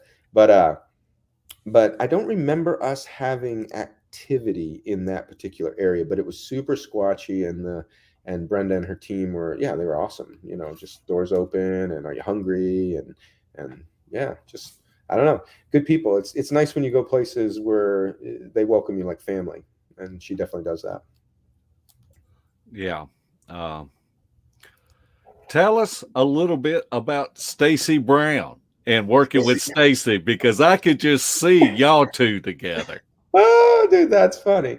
First of all, Stacy called. He wants his beard back. Okay. He's how do I explain it, right? Like Stacy and I, we worked on Finding Bigfoot together, and this was back before Stacy cleaned up his act. And all I can tell you is when we worked with Bobo the first time, he said no one has ever partied that hard and got it done so well, to my brother and I. And then when I worked with Stacy, I said, I've never partied so hard. I've never seen anyone party so hard and get it done so well. I almost, as long as it doesn't get any of us hurt, I wish a part in all of our lives where we just go unfiltered and just go. We just do what we want. We don't hold ourselves back. There's nothing holding us back. And that's who Stacy was to me. He was like true rock star. Like, this guy's a rock star. Like, I got to monitor him. When I got his hotel cleaning room bill, I got yelled at by my boss for it. It was over $800. Okay. He had messed up 3 of the 4 corners of the room, if you know what I mean. I mean, he destroyed. He came through there like Detroit Rock City. He rocked it, man. It was amazing. And now he's a new man. That's not even him anymore, which is kind of sad. I miss him. No, but the one thing that he didn't lose is that fire. And that fire is passion. And what is that passion? It's discipline. And what does that mean? That means you get shit done. And after my fall from grace and just having 3 kids under 3 and basically being a human zombie, I had lost some of that. Let's just be real. We lose our way sometimes. But I don't know. I'm at the point in my life where I can cherish people for being better than me in ways, for being more magnificent, or acknowledge that you need help. Like, how hard is that, especially for dudes? Like, I need your help, man. Like, don't make fun of me. But I like what he's about. I like that passion, and he can do anything. He's very dynamic, and I flock towards dynamic people. Like, I want to see people be their best. I want to compete with them at their best, because at the end of the day, that's all we're going to have at the end, right? Is the stories and the legacy, in a good way. But anyway, he's just a phenomenal human being, and I was moving to Florida, and I needed a friend, and I needed a new project, and he was down to partner up. And that's what we did. We partnered up on something, and he's partnered up with a lot of people. So I'm hoping I'm the one that really like skyrockets him. But if not, he'll leave me for someone else, and that'll be fine. No, we're excited about what we're doing, man. We're some people are going to call it ballsy. We're going to push it. It's it's what do we really do when we go out? We're having fun. We're having fun, and we're pushing each other's limits to just, like I said, come back better versions of yourself, a little braver, a little this. When we were filming this, there were genuine moments where I was like, am I really going to do this? Should I have run this by the wife? You know what I mean? Like, is this smart? Oh man. So yeah, I'm excited about it. I'm just excited to get back at it and do it, and hopefully, like we all wish, have a genuine experience. Something that rocks my world, and I can't wait to come on and say, you put me back on the show. I got to talk about this. Just give me 2 hours. So now we've had Stacy and Bill Brock on, and they talked about doing some of the Aleister Crowley stuff. Yeah. Are y'all still planning on doing that type stuff? Oh yeah. Hymn to Pan, which most people, they call Aleister Crowley like the most evil man that ever lived. This crazy guy, but it's like anything. If you're just surfing the web or you're just surfing topics, then you can dismiss it and just accept that as the truth. But if you get into something, you start digging, and when you start digging, what happens? You find truth, and hopefully you're open-minded enough to accept it. And who is Aleister Crowley? Okay, this dude was a visionary. He was fearless. And I would say the powers that be don't like people who are fearless. He was a homosexual, or I shouldn't say homosexual. He was bisexual. He was everything sexual. How's that? So you have a guy back in the day who jumps between sexes, openly will participate in drugs and mind-expanding drugs. And he also did deep meditation. He would fast, so he wouldn't eat, and he also wouldn't sleep. So he did a lot of things just naturally to kind of tweak his own system, which if you dive deeper into that, you'll find that that's actually really healthy to do in certain degrees. Well, he took it to like extreme levels. And while doing it, he also attempted to communicate with the great beyond, which is, whether people like to admit it or not, that's what you're trying to do when you're squatching, when you're ghost hunting, when you're hunting aliens, anything. You're trying to communicate with beyond. Well, he was just doing it, but he was doing it with much less, I would say, rules. And that's kind of what Outkast Paranormal is. If we do it right, we will mimic his experiments to see if they work. Now, as the man that sits here right now and who's rebuilding everything you've ever been taught is a lie, I would say nothing will happen. I'd say we'll get it. I mean, we can not sleep for 4 days, or however long you can do it before it becomes unhealthy, and not eat and take psilocybin and repeat the hymn and pan. I think it just won't do anything. But I think if you have intention and you believe, like you really believe, which is why we're going to have to find someone to really, in my opinion, someone in the group that really believe, I think things can happen.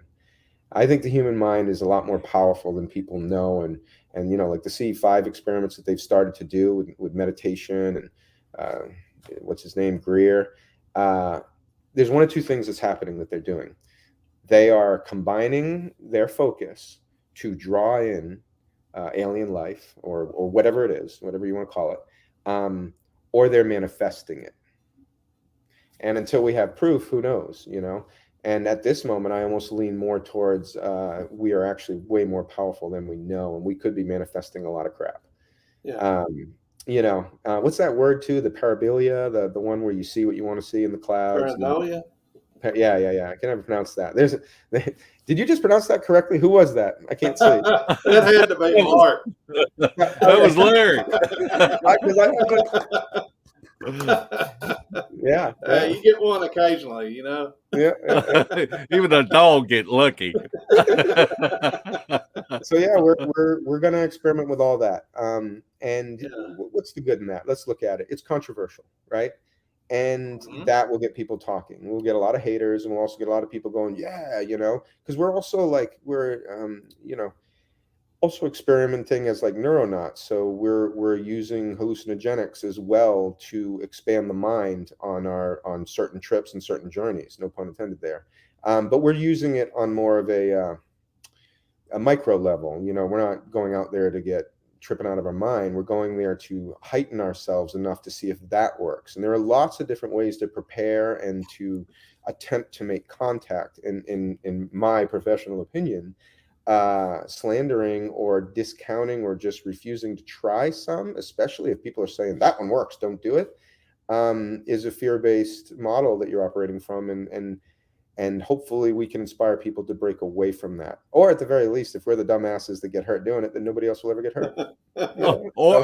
Or you wind up with an $800 hotel cleaning bill. Rock star. That's all I can say. And he's funneled all of that, into just doing work and getting it done. He just had a film out. He had something else. He puts out albums. It's like, dude, I wish I had half of that motivation. You know what I mean? Oh yeah.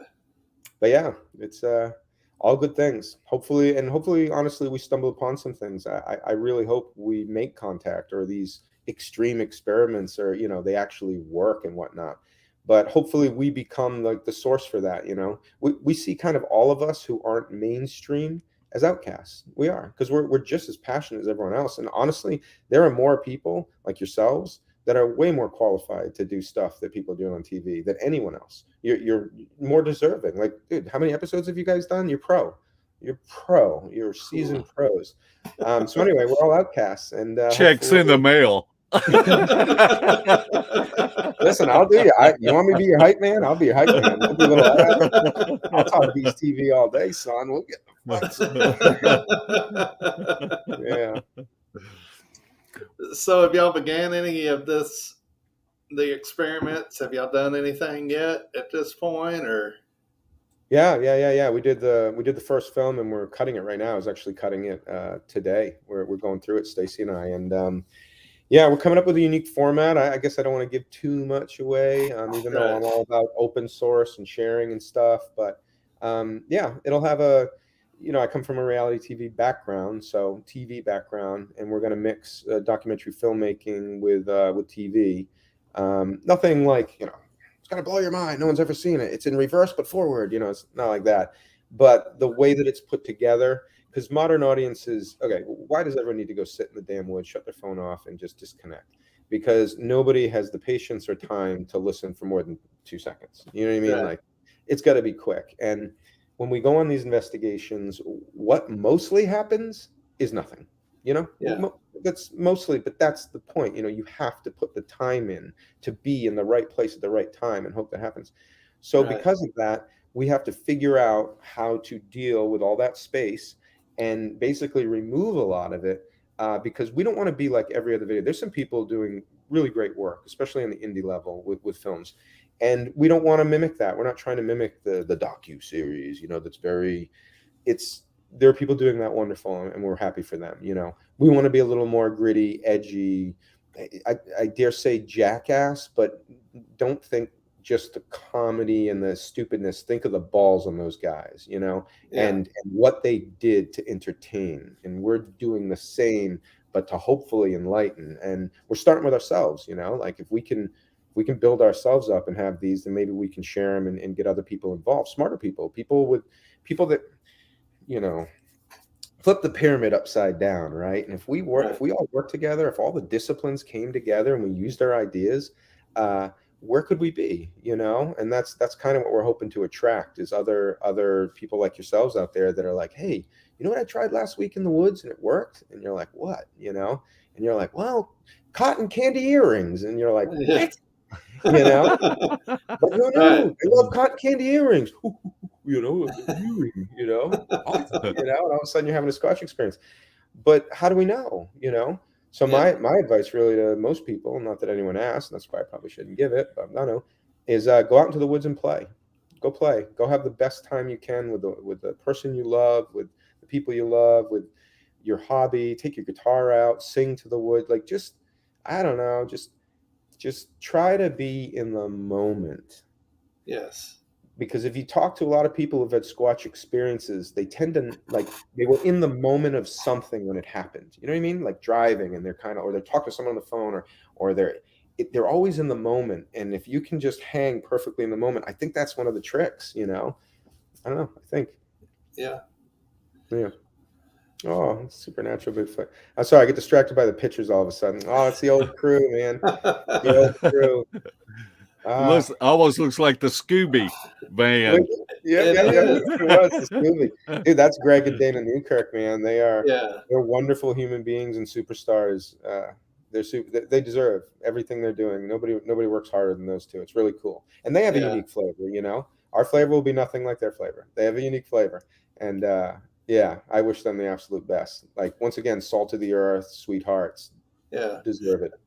I remember some of their first stuff they put out. They went to Dallas and Wayne up in Ohio and went out with them. They did a lot of cool stuff. So they push the envelope too, like they're really good at that and diving into it. And they were, leading in like the witchcraft and stuff too, and like basic spell work and using that to communicate and to set intentions and guide and stuff. And we're definitely dabbling with that. We're less of like a refined, beautiful sword play for a shotgun, like, oh. But we have a guy named Ken who works with us, and he's a voodoo priestess and an ordained minister, and like he's everything. He's like one super dude, and we've gone out and had some really interesting things done with him, which I also don't want to say and ruin, but yeah, like let's just say we've done ceremonies where you've had to prick your finger to release your own blood, and I've watched someone do that. And like, there's some things that I'll do that they're like, that's crazy. I would never do that. Cotton candy earrings. That's nuts. But I've seen somebody actually do it, and as part of a spell, because apparently they're really drawn to that. And I won't tell you what happened, but it's pretty. Anyway, it's just a group of people pushing each other to, like I said, be really awesome and the best version of ourselves, move beyond our fears so that we can sit in the moment and hopefully have a genuine experience that nobody believes us about. Yeah. That's it. They get on to me for bringing a spirit box out Bigfoot, and for some reason, I don't know why. Do it. Like, I'm telling you, try those things. You never know. We don't know, like, until somebody literally captures one or whatever it is. Yeah. How do we know? Yeah. Like, I can go down another little rabbit hole if you'd like. And this is just stuff I've learned in my research and my going. And listen, I encourage everyone to take anything that I have done or experienced and make it better. Go bigger. I hope it works for you, And then all I ask is, if it does, like, share it with me. I just, I want to know. Right. I'd love to know if that works. But anyway, my brother has an amazing podcast called Cosmic Cantina. Not as good as yours. It's pretty good. And on that, they introduced me to a gentleman named Patrick Jackson. And Patrick Jackson just wrote a book called Quantum Paranormal. And he's a reverse engineer, IT specialist, and just another very, very smart dude. And he had some questions like, why am I in a French castle and the ghost is speaking to me in English? Why is it that everyone seems to be having like the same kind of experience with the same ghost, almost as like it's a loop? And he grew up in a part of England, actually, where it was like severely haunted. We're talking, you're walking into the cell phone store, right? And when you get in, you look around and you're like, this is like an 18th century like top hat shop. And there's like top hats, and then you look outside and there's horse buggies, and you walk out, and then all of a sudden it's all back to normal. Like, that's the town he grew up in. Okay. And so that was just normal, and you just ignored it, and everyone just pretended like it wasn't happening. And I wish we could talk about that for hours, because that's insane. Where is that? How do we get there? Can I experience it? And so he just started to say, like, this, honestly, I work with computers all day. This feels like a computer program. Just feels like a loop. And he began to experiment. That's what he is. And he's like, okay, well, how do I figure this out? So right now, with all this disclosure that's going on, it's hard to even be excited about it, because the world is also simultaneously on fire. But of all the UFO sightings and all that stuff, there's something. It's like the little baby or the cousin to all of it. But you guys may be familiar with, like, World War II. They called them the Foo Fighters. And there's all this documented and evidence of these silver spheres. Basically, let's just call them advanced drones. And they're real, and people just don't talk about them. It's like, whatever. But you're seeing them a lot in the news. You're seeing them like on broadcast, people seeing UFOs on shuttle launches. They're like, what's those little silver things in the sky? Anyway, they're everywhere. They're everywhere. And he has figured out what he believes they are, which is essentially like, how we do with cell phones and satellites? We have like a grid, so everything bounces off each other and goes out. Well, imagine there's a grid on this Earth of these spheres, of these Foo Fighters, and they monitor and they report on DNA, on the matter on this planet. There's a reason that hauntings happen in scary old abandoned homes. And if the home happens to be occupied, it usually happens in the basement or in the attic. Remember, I'm I'm paraphrasing this man's work. It's, in my opinion, it's brilliant. And as I've eliminated like everything I thought I knew, and I'm just trusting my gut more, because honestly, you can think, you probably get there at the same speed, right? I believe he's right. I believe most of the time what people are dealing with, be it in the woods, in a haunted house, in a haunted tunnel, haunted prison, whatever, are actually these fears. And they monitor, like take a graveyard, for example, very haunted place, but why? It's actually a DNA storage unit, really. There's all this different shared DNA there that can be monitored. Swamps, you have the will-o-wisps and the gas. A lot of people see stuff in swamps. Well, that's one of the most biologically diverse places there is, period. So not to defend it too much, but anyway, and he has proof of it, and he has videos. They've actually gotten a hold of one and they've analyzed it. I can even share that information with you. I mean, this is, it's all real. Like they're real. They really exist. And I don't know, man. I'm telling you, he's right. And so anyway, he created a device, ironically, called the Beast. I've been waiting all night to do this. This is the Beast, and all it does, and there are some things that are similar and different, but I don't know. He's my entrance into this world. It creates a light pattern, which is very unique, and it also this one also puts out a like a binary code that these spheres can relate to, and they come and they check it out. And when they come and check it out, it has a built-in 360 periscope. I don't know if you guys are familiar with that, but it tracks static charge. So these things move, the spheres move with a field-based propulsion system that gives off static charge. So say, for example, you're in a house and they say it's demons. It's not demons. The reason you would think it was a demon, because sometimes when these things broadcast, they emit a form of radiation that is, I don't know, supposedly there's like 4 or 5 different types of radiation we know of, but they theorize there's more. And it gives off some kind that's dangerous to humans. So they try to move you away, and you'll notice it'll move you from one part of the house to the next so that it can emit its signal. The reason I'm sharing this, because I know even for people who squatch and do this stuff, this is, we'll call it cutting edge or real fringe, is because I was brought up, religious. And one of the big reasons I think my fear is based is because I was told there was a monster in the darkness, and a monster and a devil and a devil. And when I heard this, I stopped being afraid of that anymore. So it saved me from this conditioned fear that I was given that I didn't know how to get rid of, that I've been trying my whole life to get rid of it. And when he said, no, it's just robots in the attic and they just try not to hurt you. I don't know whether it's true or not. We're going to find out, because I'm testing it, and I'm his guy testing it in the woods right now to see if Bigfoot indeed is the same thing. And like I said, I'll let you know. I know I'm out there on the fringe right now, but it feels right, and it's new. It's shiny new. Can you smell that? That's the new paranormal tool smell. But like I said, I challenge anybody to read his book, Quantum Paranormal, and say he's full of it, because he's not. So anyway, that's as cutting edge as possible. And he will also admit, he's not saying there's no such thing as Sasquatch or ghosts or any of that stuff. But he will challenge anyone online to a debate about it. Anyone, I'm talking anyone, and nobody will go up against him. So ironically, using his tech on our movies is like taboo and like cutting and like dangerous, and you shouldn't do it, and it's stupid.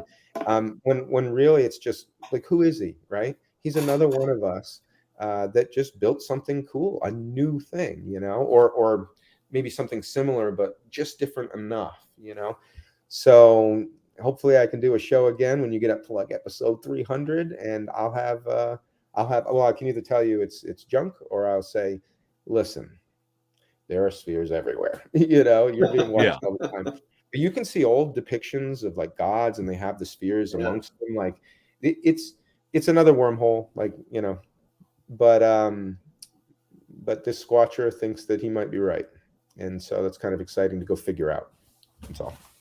I cannot believe how fast this podcast has gone by. And we usually have questions from our chat room. And so we will try to go through as many of these as we can before we run out. But BF Bud asked, what do you think was the best evidence you seen while filming on Finding Bigfoot? The best, when I had that experience in the woods and that thing walked out and picked the apple up out of the water and walked back in, I mean, that was that froze me. That was my best evidence. If you're talking about actual evidence on the show, I don't know. That would be harder. I don't know. I couldn't really pick anything there. But dude, we were in Arizona one time and they made calls and I was up ahead of the group. And this is why nature's amazing, right? Because it's all nuance. So there was a creek, and if everyone was quiet, you could hear like where it was bubbling up from the ground. Sorry, a spring. So it was just blah, blah, blah, blah, blah, blah. And they made a call. I was up ahead, and immediately 3 things up at the top of the ridge come flying down, and you hear it. I can hear them running toward us. And for all of us that have been in the woods, especially at night, nothing comes toward you. If anything, slow flying away. Unless you're being stalked. I had a large cat one time, actually in Tennessee. Like I didn't know it was a cat too. It was a Bigfoot. I'm gonna have an experience. I almost ran into the woods face first into it. Anyway, scary. Sorry. Sidebar. Wait, what was I talking about before? Your experience. Which one? I'm sorry. I got sidebarred. You were talking about the best evidence on Finding Bigfoot. Oh yeah. So those 3 things came down, and they ran. I had the sound guy right next to me, Angry Steve. He didn't like us. He wore a trench coat. We swore there were shotguns and everything inside of it, and he did not believe. He thought we were all stupid. Steve, do you think we're stupid? Yes, you're very stupid. So he turned the mic toward it, and I watched his eyes go like owl. And he couldn't believe it. He like turned it away, and those things ran all the way down. And then it's hard to explain, but the road kind of went up and wrapped around, and there was like where the tree line was, and we both were like, listen. And then at the last second, I swear, but like it was that perfect time with dark.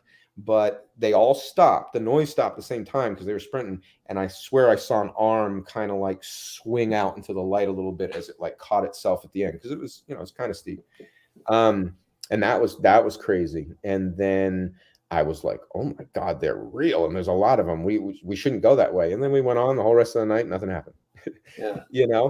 But that was real. And that dude heard it. And I could see it on his face. Like I love being around people when they get the Yeah. face. Yeah. Sorry. I know we have a lot of questions. I won't ramble. Okay. Francisca asked, what was the most puzzling thing you have ever come across anywhere or have never disclosed? Most puzzling thing. See, honestly, I would say what I just explained to you about the beast and Patrick Jackson's theory that what we're mostly dealing with is a type of sentient, or maybe it's not even sentient, maybe it's just like an old computer program that's running. I don't know, but it's more advanced than what we have. I think that's the most puzzling thing because when I first read it, I didn't like it. Like I heard it and I wanted to love it. Like my gut was like, that's it. But I didn't want to because it's so far outside of, I don't know. I don't even know how I have like a framework to define that it was so far outside, but I did. And then the more I dove into it, honestly, the less puzzling it became. Francesca, read Quantum Paranormal. You will be on the forefront of what is happening. And that's my honest opinion. David Blaylock asked, what is the connection with boogers and orbs, in your opinion? That's a great question because a lot of the time they're these spheres. They're the Foo Fighters. And that's what you're seeing. And you're either seeing just the Foo Fighter and it's using distraction method. Imagine a technology that can literally like create an image, like a holographic image that confuses you. Because go back to Squatch reports. How many people have told you when they tell their story that it vanished into the woods? It faded in. Even people getting footage and it's fading away. That looks like someone did a hologram or a movie to me.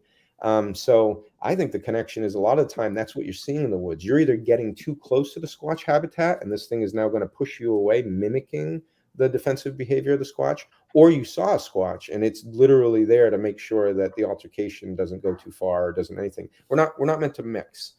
I don't know. I guess where it's kind of going is, imagine like this is a giant game preserve, and there are still giants in the world. There are still other relic hominids, because you take a history class, whatever, they brush over it real quick. You know what I mean? Like Neanderthal and Homo sapien, all these things, Homo erectus living, and you're just like, I don't know, however they teach it, you just assume, well, they all died off. We won. But then you look at this world and you look how big it actually is, and that people are clustered around cities like it's a fire because they're afraid of the darkness.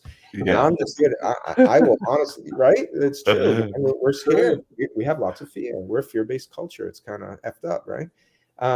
But if you go deeper, they're out there. And I bet my bottom dollar there's all sorts of relic, even just human beings and people just living way away from this, so I don't know if that answered anything, but that's like the whole kit and caboodle. I tell you, I cannot believe that our time is almost all the way up. But I want to ask one question. Have you ever seen orbs in the woods? Have I ever seen orbs in the woods? No. I have not. People have seen that with the Squatch. They see it beforehand, it either appears in their hand or it's in the distance and then it fades out. Then they see Squatches. Some people say it's them like teleporting in, and actually Patrick would say that. It says they get dropped into, almost like special forces to do certain things, collect certain things or whatnot. I'm not there yet. I can't go that far with it. But no, I have not seen them myself. I will tell you this though, which was really weird. After I had experimented with this a few times, I was actually in the bedroom and I was sitting on the edge of the bed, just focusing and thinking about it. And it spooked me because all of a sudden it came through the door and there was a red orb just like floating there. And I'd look away and look back. And usually if you do that, it recorrects your vision. And it just sat there. And that was after, playing around with this device for like 3 or 4 times. And then I like put it down and put it back up again and was able to see the same thing, but not as clear. So I guess that answers that other question. It's something that I'm not talking about because it was kind of random and I have to do more research, but I don't know, man. I'm being genuine. I don't know what I'm doing, but I'm trying and I'm open. And what I'm really hunting for is mentorship. I want to find really smart ass people that want to try things, and they just need a Stacey Brown to be passionate, enthusiastic, and to like push them to go farther. So anyway, that's my take. Okay, we got one last question from Jen, and she wants to know your opinion on Dogman. That's interesting. I mean, I could easily throw it back to the spheres, right? So if they operate in different areas, you have different types of peoples who believe different things. Could Dogman just literally be just a Sasquatch, just seen under different circumstances or at the right angles, or one with, I don't know, horrible facial scars, or maybe just a big nose. Oh, it's the first Squatch with an actual not flat nose. I don't know, I don't know. What was the question one more time? She said, your opinion on Dogman. Yeah. I don't know. I'm so sorry. I don't have more answers on that. I know that I did get a call from James Bobo Fay, and he goes, listen, I've been getting a lot more stories about Dogmen, and I'm starting to get on the fence of whether these things are real or not as well. So maybe these fears, just different areas, people have different fears, and they show you, that particular fear. And when Dogman's big, that's what they give you. And do I think they could be real? Sure. I think anything's possible. Absolutely. And whether that is with, like, let's say big government or experimenting, Island of Dr. Moreau, I think that's totally feasible. Making super soldiers, it's not like they haven't tried to do that. Why not make a werewolf soldier or something amazing? It reminds me of this one interesting story where this guy was in Nebraska and he was jogging home and he felt something following him, and as he was about to bolt, like switch directions, not run to his house, run to his neighbors, he looked back and he saw what he swore, which I could see someone saying was a Dogman, but he saw an Egyptian god, Anubis. He saw that, He's like, that's exactly what it was. And it chased me and it snarled at me. And I could see that it was contemplating chasing me. And then I just ran. And it didn't, because I would have been dead. So people are seeing all sorts of interesting things. And you guys know, you interview people. So you interview someone, and especially when you're in person, it may be harder through the screen, I don't know, but they start shaking. And this is something happened 10 years ago, 20 years ago. They're shaking with the fire. They like, it's like, are they classically trained Juilliard actors once again waiting for me to come up and go, all right, so what happened? And they're like, yes, my big moment.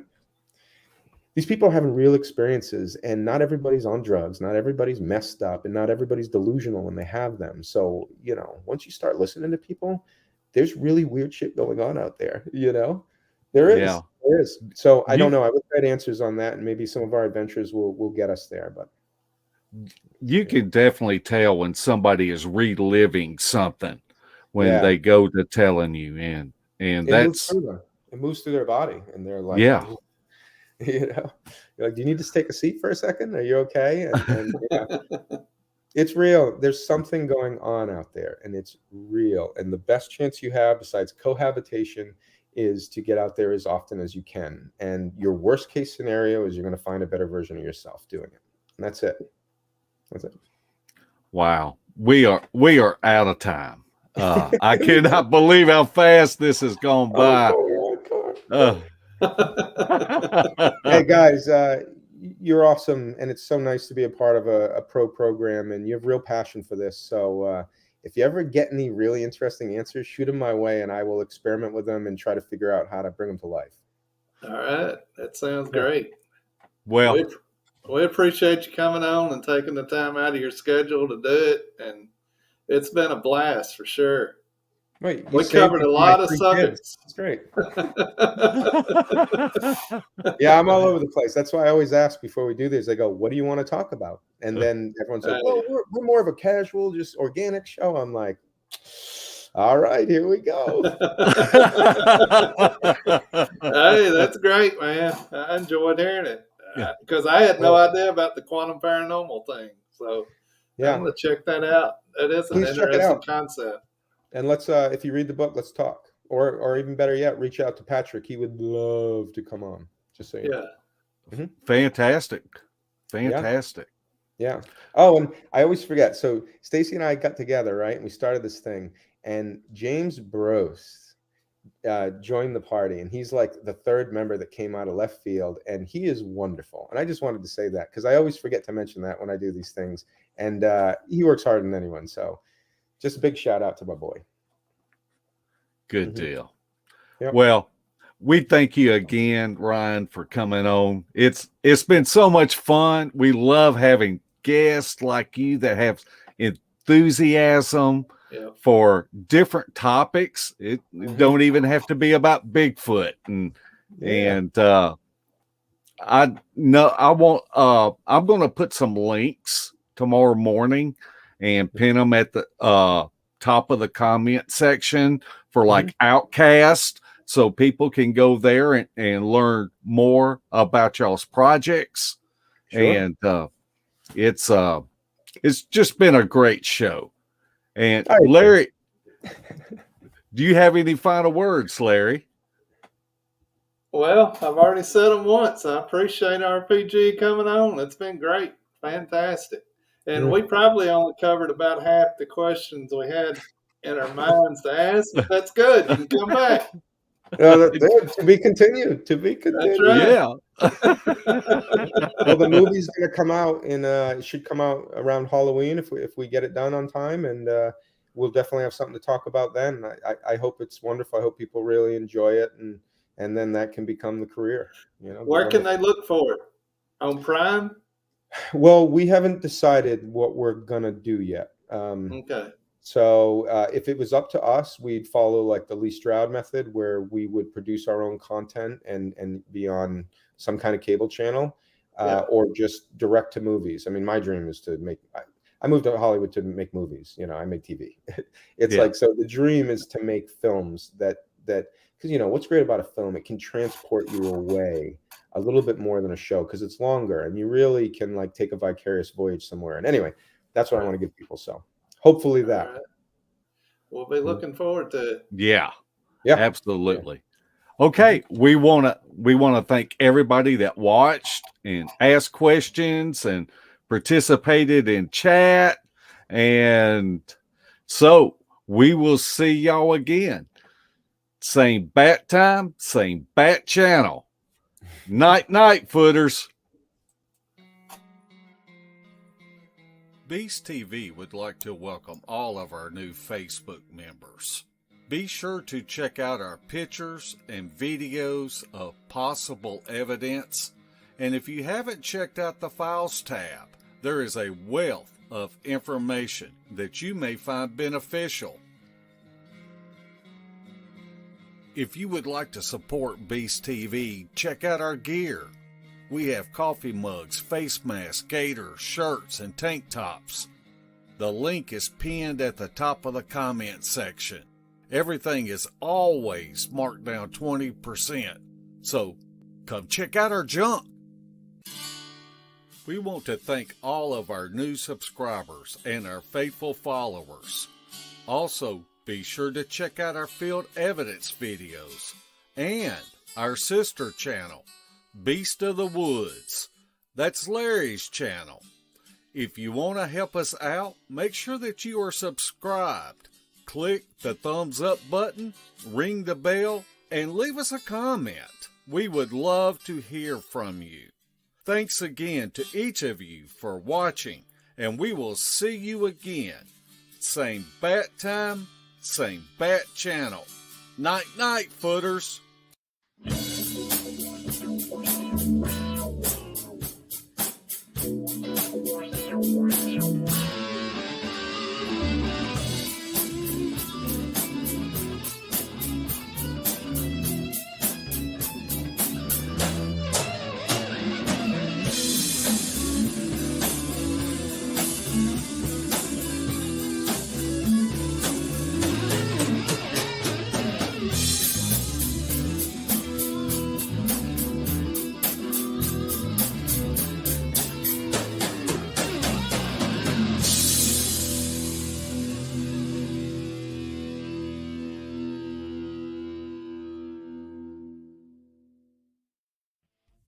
This has been a Sawdust production.